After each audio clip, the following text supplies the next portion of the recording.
Good morning, all dear students. I am Harshit Vishwakarma and welcome back to my educational channel Eduverse. And today I will explain the sixth chapter of NCERT class 10th. जो NCERT class 10th है उसकी मैं आज जो आप लोगों को explain करूँगा, सिक्स्थ चैप्टर एक्सप्लेन करूँगा स्टूडेंट्स। और इसमें कोई भी एक पर्सन है, छोटा बच्चा है, वो साइंटिस्ट कैसे बनता है, उसकी लाइफ में क्या क्या प्रॉब्लम्स रहती हैं, उन सभी प्रॉब्लम्स को वो किस टाइप से फेस करता है और क्या क्या चीज़ें वो अपनी लाइफ में करता है, तो वो सारी चीज़ें यहाँ पर दी गई हैं फ्रेंड्स। तो स्टार्ट करने से पहले मैं थोड़ा सा इसके जो राइटर है उसके बारे में, थोड़ा सा ऑथर के बारे में बता देता हूँ। तो इसके जो ऑथर है रॉबर्ट डब्ल्यू पीटरसन। कौन है फ्रेंड्स? इसके जो ऑथर है वो है रॉबर्ट डब्ल्यू पीटरसन, इसके ऑथर है फ्रेंड्स। और इनका जो जन्म हुआ था 1925 में बैरन में हुआ था। कहाँ पर हुआ था? 1925 में बैरन में। इसके साथ इनकी जो डेथ की अगर मैं बात करूँ तो इनकी जो डेथ हुई थी फ्रेंड्स 11 फेब 2006 में इनकी डेथ हुई थी। तो ये एक बच्चे के बारे में लिखते हैं और जिस बच्चे का नाम है रॉबर्ट एब्राइट। क्या नाम है? Sorry, Richard एब्राइट। उस बच्चे का नाम क्या है?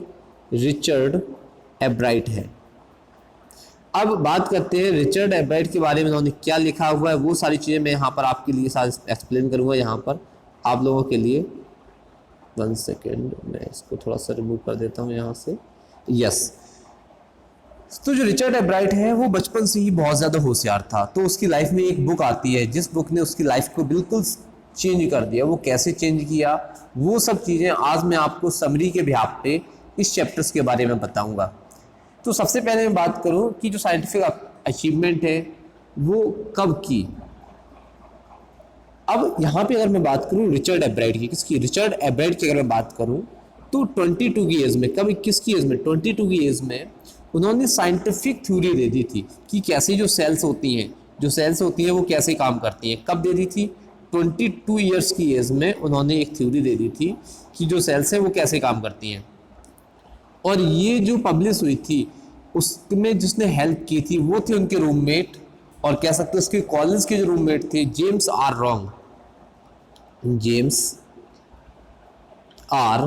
रॉन्ग, जो sorry Bong, James R Bong थे जिन्होंने इनकी हेल्प की हुई थी और जिसके साथ इनकी बुक पब्लिश हुई थी।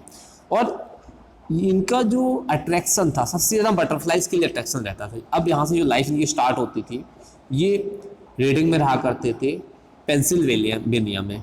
और उन्हें क्या था कि बटरफ्लाइज को कलेक्ट करना बहुत पसंद था।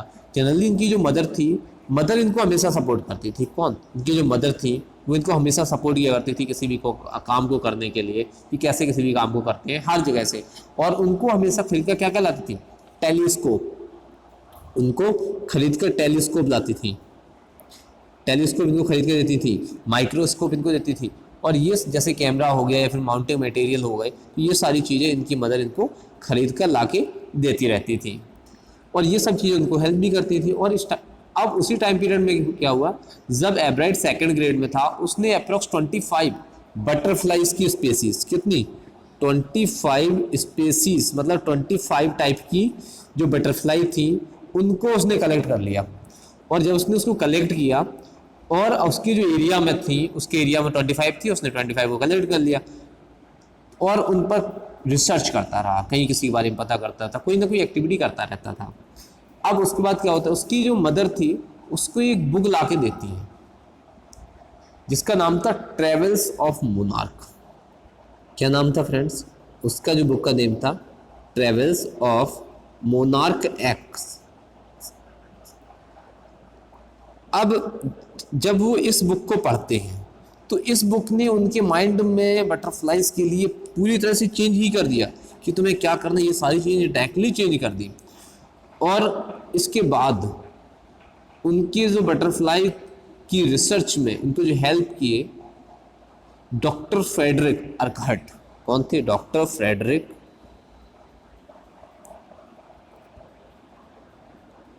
अर्कहट।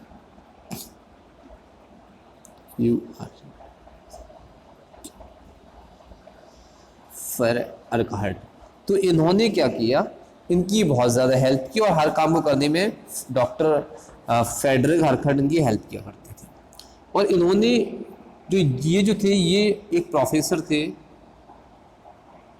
और उन्होंने इन्हीं से अपनी हेल्प मांगी, जो टोरंटो कनाडा के रहने वाले थे और वहाँ की जो यूनिवर्सिटी में थे।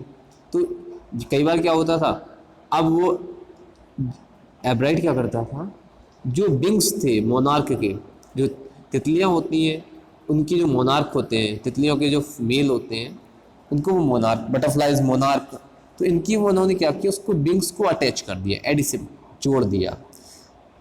अब जब उन्होंने बहुत सारी और भी ज़्यादा बटरफ्लाइज को ऐड किया, तो अब उन्होंने क्या किया, एक फीमेल मोनार्क को पकड़ा और उसके एग्स को रखा और बेसमेंट में तब तक रखा उनके लाइफ साइकिल को पूरा पढ़ने के लिए। और जब उन्होंने उसके पूरे लाइफ साइकिल को देखा उस बटरफ्लाई के, जब तक कि वो बटरफ्लाई नहीं बन जाती हैं, ही वुड टैग इट। अब वो क्या करते थे, इसको बांध देते थे और छोड़ देते थे।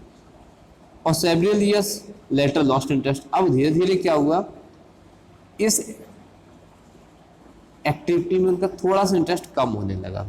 अब उनका कंपटीशन जो साइंस फेयर का था उसमें काम किया करते थे, और ये उस टाइम से साइंस फेयर के जो कंपटीशन थे उसमें पार्टिसिपेट करते थे जब वो 7th ग्रेड में थे। अब कुछ टाइम पीरियड के बाद क्या होता है, ये देखिए, इन्हें कंटिन्यूसली स्कूल के थ्रू कोई ना कोई प्राइज दिया जाता रहा है। अब एक दिन क्या होता है, उन्हें एक गोल्ड स्पॉट एक्सपेरिमेंट मिल जाता है बहुत सारे एक्सपेरिमेंट के थ्रू। अब एक बार क्या था जी, ये जब कुछ फाइंड कर रहे थे तो इन्हें केमिकल स्ट्रक्चर मिला, किसका, गोल्ड स्पॉट हार्मोन का, जो बिल्कुल एक्सरे की तरह दिखाई दे रहा था। और उन्हें ये मिला कि सेल्स का जो ब्लूप्रिंट है उसके डीएनए से पढ़ा जा सकता है, इसका जो डीएनए है उसकी ब्लूप्रिंट को पढ़ा जा सकता है। और उन्होंने इस बात को अपने फ्रेंड जेम्स आर बोंग की हेल्प से एक थ्योरी लिखी और उसको बहुत अच्छे से एक्सप्लेन भी किया। फ्रेंड्स, जब उन्होंने बहुत अच्छे से उसको एक्सप्लेन किया, 1 सेकेंड मैं इसको थोड़ा सा इरेज कर देता हूँ, यस। तो उसके बाद क्या होता है, अब एब्राइट वाज नॉट ओनली, अब इस टाइप से उनकी जो एक्सपेरिमेंट थे उनको देखा और दूसरे लोगों ने और उसको रियल बता दिया। फॉर द फर्दर टेस्ट, अगर फर्दर बात करें तो उसने क्या स्टार्ट किया, एक्सपेरिमेंट कर दिया। कहाँ पर, हार्वर्ड मेडिकल कॉलेज। अब क्या हुआ, उन्होंने जितने भी करते थे वो हार्वर्ड मेडिकल स्कूल था, वहाँ पर उन्होंने अपने प्रैक्टिकल्स करना स्टार्ट कर दिए थे। फ्रेंड्स, तो इस टाइप से उन्होंने अपनी लाइफ में बहुत सारी चीज़ें की। और उन्हें इसके बाद उन्होंने कुछ टाइम के बाद कैंसर की डिसीज़ हैं, जैसे कैंसर के लिए या फिर अदर जो डिसीज़ थे उनके लिए भी बहुत सारा काम किया। अगर मैं बात करूँ एब्राइट की, तो एब्राइट जो था सिर्फ साइंटिस्ट नहीं था बल्कि मल्टी टैलेंटेड पर्सन था। कौन था, मल्टी टैलेंटेड पर्सन था, और वो किसी भी काम को करने के लिए पीछे नहीं हटते थे। अब इसके बात करें मल्टी टैलेंटेड कैसे था, अब जैसे उन्हें डिबेट में भी चैंपियन रहे थे वो, इसके बाद पब्लिक स्पीकिंग में भी। अब इसके बाद बात करें तो आउटडोर पर्सन से भी मिलना उन्हें बहुत पसंद था, वो फोटोग्राफर भी थे एक अच्छे। ये सब चीज़ें उनकी नेचुरली थी और वो उन सब चीज़ों में कहीं ना कहीं थोड़ा थोड़ा अट्रैक्शन रखते थे। तो यही उनका रीज़न रहा था कि जिस टाइप से उन्होंने अपने माइंड को इतना क्यूरोसिटी बना रखा था और उन्होंने अपनी लाइफ में बहुत सारी चीज़ें की और जिस टाइप से वो एक साइंटिस्ट बन पाए।